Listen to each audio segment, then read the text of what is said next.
Huh? Thank you. Erin. Thank you. So in August 2014, we received an email from a customer. It was addressed to our Senior Vice President of Operational Excellence, Nancy Clark, and it started like this. I'm writing to you in what is essentially a last-ditch effort to remain a customer. My company has used Verizon as our data carrier for at least 15 years. We're not a huge customer, but we still do about 1 million annually with you for our private MPLS alone, and we're not a mom and pop. Our experience with Verizon has deteriorated so significantly over this last year that with the contract up for bid in less than 6 months, I cannot rationally argue that Verizon meets even the minimum customer service level requirements to accept a bid. This is very disappointing to me. Changing providers is exceptionally time-intensive during a period when we're growing so quickly that I can barely keep up with the new site integrations. Nonetheless, we play the hand we have, and if Verizon continues to push us away, then away we will go. If it gets to that point, I have doubts we'll be back anytime soon. I could keep going. It was quite a long letter, but it was very impactful and powerful, and it's one of my all-time favorites. But what this customer told us was he went on to tell us exactly how we had fallen short of his expectations and really what it would take for us to repair that relationship. And what I'm going to do today is I'm going to talk to you a little bit about how we at Verizon leverage this voice of the customer, this extremely valuable voice that we hear from our customers, and how we're using it right now to essentially build a new customer success model for our enterprise customers. But first, I'll just tell you a little bit about myself. So I work for Verizon. At Verizon, we have a few different business units that you might be familiar with. Wireless, obviously, is the most well-known, but we also have a wireline division, which is the division that I support. And within wireline, we have consumers. If any of you live in the Northeast, you might have Verizon for your phone and internet service. And then we also have this enterprise division, where we service large enterprises. As you can see, many of the Fortune 500 we serve. We have about, I think, 8,000 enterprise customers that are large businesses. So I work at Verizon. I have been there for 21 years, actually by way of MCI. Verizon bought MCI back in 2001, I want to say. And so I've been there in a lot of different capacities. I used to work in sales operations for many years, and then when Verizon decided to build a Six Sigma program about 6 years ago, I guess, I entered that program. So I got my black belt. And I came out of that program and took this role that I'm in right now, which is in executive relations, is the name of the organization that I work for. So we receive all of the customer emails, complaints that go to our executives. And then I have a very unique role where I read those letters and I listen to the voice of the customer, and then I work back with the business to try and share the voice of the customer, drive that empathy that we've heard a lot about, and really work with them on prioritizing where we need to focus to fix the customer experience, to improve it, continuously improve our customer experience. So it's never a dull job, I do really enjoy it. So this is just a snapshot of what I think Forrester created this framework of CX maturity. And since over the last day and a half, I think we've heard about several different frameworks around customer success. This is just another view of that, really. It's, I think we started this path back in about 2000 when we started trying to really frame up what our customer journey is, where we want to focus, and how we improve our customer experience. All the business units are really working up this path and climbing that mountain. Right now, we're at Enterprise, we're basically, I would say we're between 3 and 4, really, where we do have executives that are actively engaged and helping to drive this forward. But as we've heard from several other speakers over the last day or so, when you have a big, complex enterprise like Verizon, it's very challenging to really shift that mindset and shift the culture from a very operationalized silo organization to one that's really centered around the customer. So it's a long climb, but we're working our way up. And I think what this kind of brings me to is, if you see under level 3, it says defined, and that's really where we have spent a lot of time, and it's kind of an eye chart, so I apologize, but this is really the ideal customer journey that we have defined for ourselves, and across the top is the phases of the customer journey that all of the business units have aligned themselves around. So we have 7 phases that we try to center ourselves around when we are looking at the customer journey.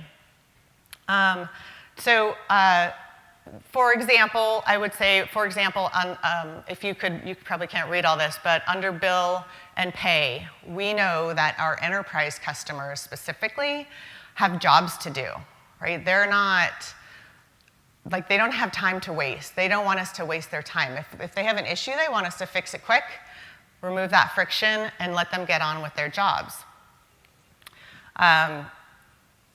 So this is the ideal experience, and then what we did after we kind of defined this for ourselves is we went to collect data and really voice of the customer data, and also you'll see down at the bottom voice of employee, which is also just a gold mine of data.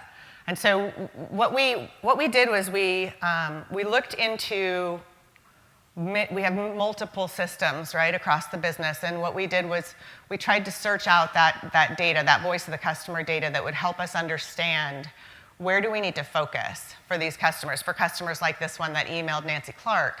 Where are the pain points in their journey, and where do we want to focus our attention? So we look at multiple data sources, and I would suggest to you that you probably have a plethora of sources of voice of the customer data that you might not even know about. We started listening to customer calls, which up until recently had really only been used to coach employees on the front line, not to understand what customers are talking about and where their pain points are. So it's just a ton of data there. Emails back and forth from internal Verizon employees to customers is a great way to kind of dig in and understand what's going on and how that communication is happening. Obviously, we have social as well, but from an enterprise perspective, customers don't really tend to interact with us on social as much as consumers do. And then voice of the employee data. Obviously, so I didn't even mention we do surveys. We do transactional surveys after every ticket, a billing ticket, a repair ticket, as well as every order that we complete. We ask our customer, we ask them to score us, and we also ask them how can we improve your experience? And it's a gold mine of data. And then also voice of the employee, which I think is so important. And in this conference, specifically when we're talking about customer success, the customer success folks on the front line that are dealing with these customers every day, they have a ton of information, that they could share with you so that you could understand where maybe we're missing the mark.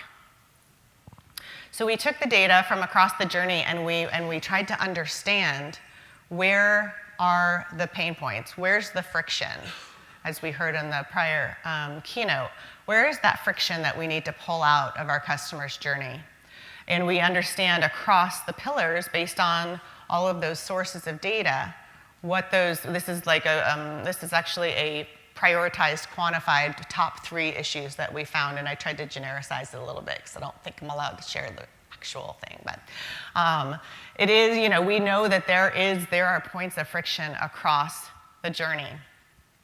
And so what we do is we try to really center our business leadership and our stakeholders around these areas and make sure that they understand where the customers are feeling the pain. And I'll tell you a story about, specifically under billing, a coworker of mine was asked to go out and look at the voice of the customer data and come back and tell them where should we focus on improving the billing experience. We really want to kind of focus in on billing.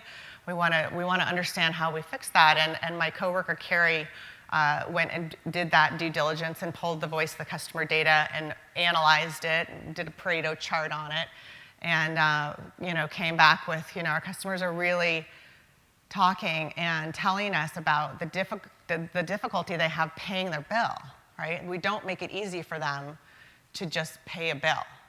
And then the number 2 issue was really around inaccurate bills, so my bill isn't right. And the sponsor that had asked for this data, I think it was a vice president, said, well, I think what we really want to focus on is complexity of the bill. I think we should really address our bills are too complex and they're hard to read. And Carrie said, but that's not what the customers are talking about, right? So I would advocate that if we spend time trying to fix things that we think are broken, just because that's where we want to focus, you're probably missing the mark and you're probably wasting some time. Like if we listen to our customers and actually prioritize based on what they tell us, it's a lot more impactful to your customer and improving this journey. So first things first, we knew, obviously based on that chart, we had a lot of places to focus. We had a lot of areas of improvement, but we also knew specifically onboarding is the first impression. It's that first stage of the customer getting onboarded with the company, and we knew that that's really, we had a lot of opportunity to focus there. Our customers were telling us really 4 pain points based on the voice of the customer. They told us that the process was complex when they were being onboarded. The communication was not frequent. It wasn't accurate or relevant to them that they were getting. The portal, access to our online portal, and getting really just kind of onboarded to the portal so they could use it for basic functionality. And then just a single point of contact. So they had distinct pain points that they told us about related to onboarding, so that's where we focused. So in order to move that needle with the business, we find that we do need to drive that empathy. We need to make sure that the leadership puts themselves in the customer's shoes, and it's a challenge. It can be a real challenge when you're dealing with executives that have been running their area of the business for years, and they're very good at what they do, but they're not very good at putting themselves in the customer's shoes. So I do tend to really leverage a lot of verbatims when I work with executives, when I work with the leadership to try and help them understand the customer's perspective. As you can see, verbatims are very impactful, just like that letter we listened to earlier.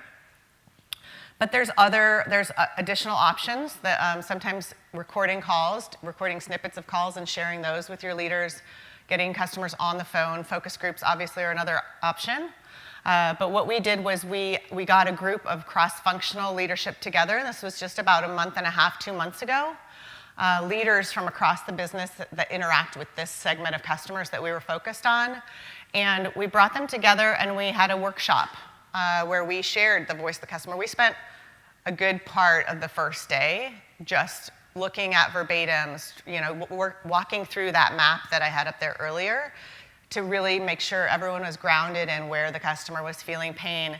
And we mapped the journey. So I don't know if any of you have been to journey mapping workshops, but it's really an impactful way to get everybody, I think, thinking in the customer's view, writing down and on stickies what the customer is feeling and thinking and doing at different points of their journey with us.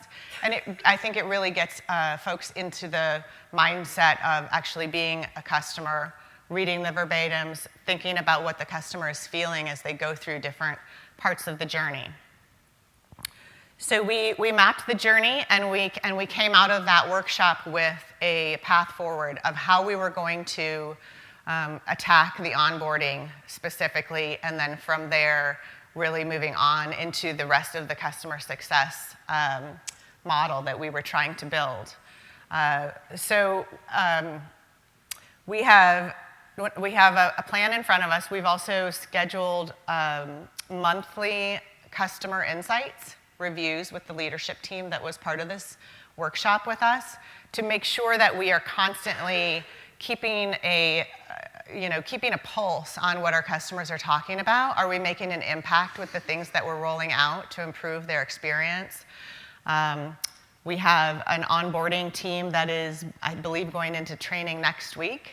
So we're going to pretty much pilot that based on the voice of the customer, where we feel like they need to focus on onboarding them to the portal is a really good example. We're going to spend a lot of time training that team on how to educate the customer on our portal, making that a frictionless experience, making sure they know how to utilize that portal.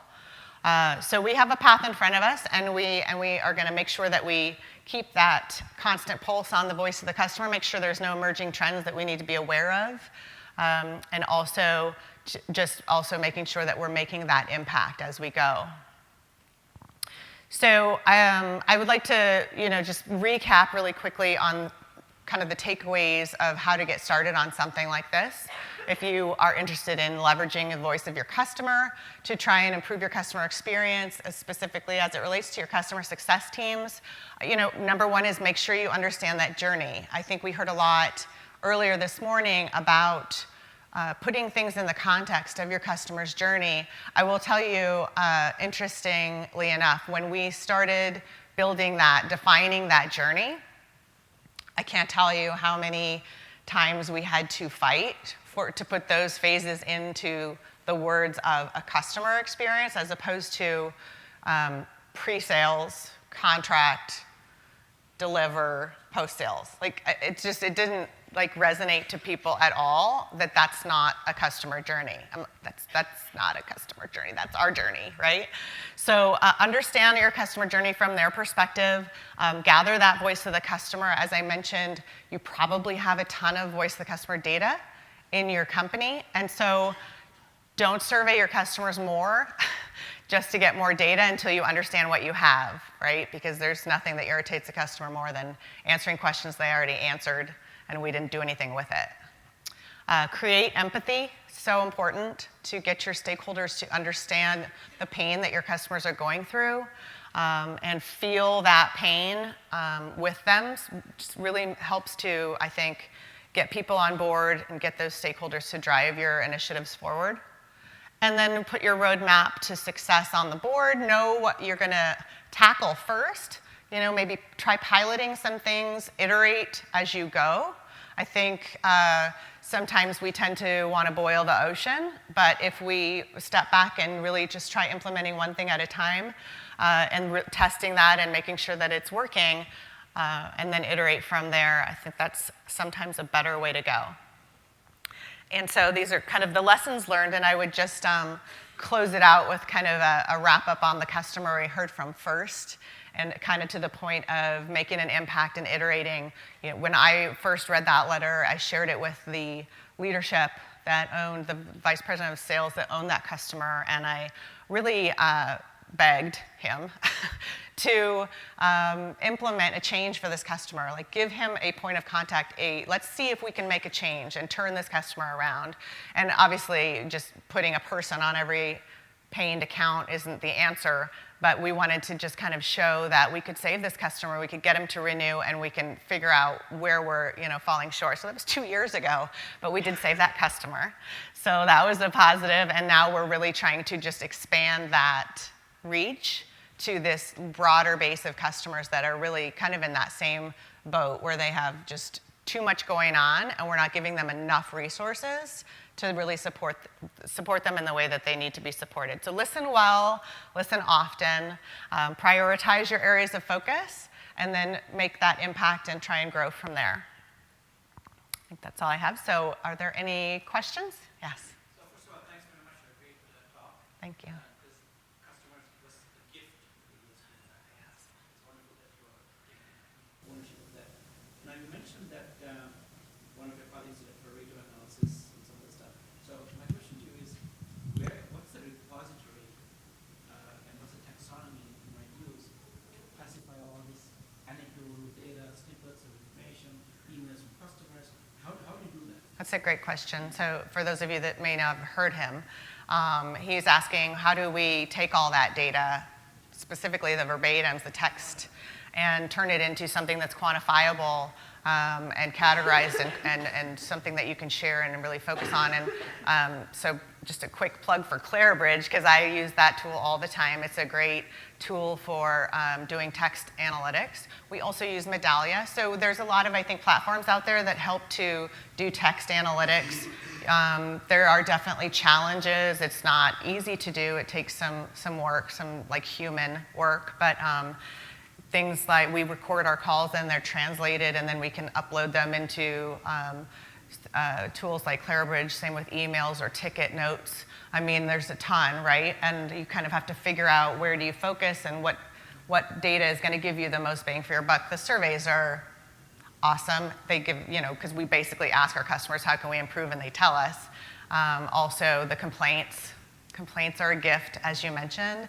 So those are great. Obviously, we try to reduce those complaints, but they are. Did that answer your question? Okay, great. Yes, a couple of tools we use, absolutely.